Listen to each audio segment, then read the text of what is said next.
সকালেই ঘুম থেকে উঠে দেখছি আমার ভীষণ টায়ার্ড লাগছে শরীরটা, তো একদমই টিফিন তৈরি করতে ইচ্ছা করছিল না আজকে। তো ভাবলাম মেয়েটা কি খেয়ে যাবে আর কি নিয়ে যাবে, তার জন্য একটু টিফিন তৈরি করতে লাগলাম। তো আজকে বিশেষ কিছু টিফিনে দেবো না, একটা রুটি দেবো আর একটু সবজি দেবো, এটাই আমার মেয়ে খেয়ে নেবে। আর দুটো রুটি এক্সট্রা আমার জন্য করে রেখে দিয়েছি, এটা আমি 10টার সময় খেয়ে নেবো। কারণ আজকে আর আমি ঘরের বিশেষ কিছু কাজও করব না, যেগুলো না করলে নয় আর কি, সেটাই করব। করে তাড়াতাড়ি স্নান করে নেবো, স্নান করলে আমার শরীরটা একটু ফ্রেশ লাগবে। তাই চলো টিফিনটা তৈরি করে নিই।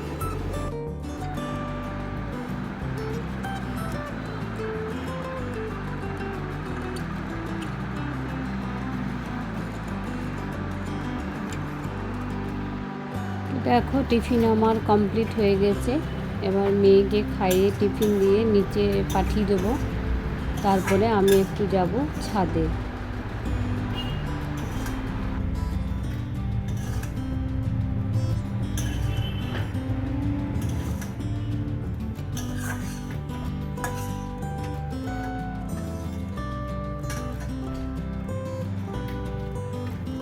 মেয়ে দেখো খেয়ে নিচে চলে গেছে বাস ধরার জন্য, আর আমি একটু ছাদে এসেছি। তো দেখো আমার মেয়ের স্কুলের বাস আসছে, এবার ওই স্কুল চলে যাবে।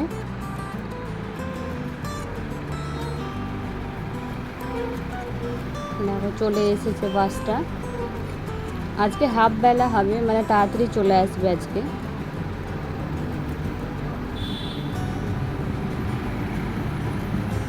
তো চলো আমার মেয়ে তো স্কুল চলে গেল, আমি আবার নিচে যাই, গিয়ে তা চাটা খেয়ে তাড়াতাড়ি স্নান টান করে আবার রেডি হতে হবে, আমাকে আবার নিচে যাবার আছে, যেতে হবে তাড়াতাড়ি।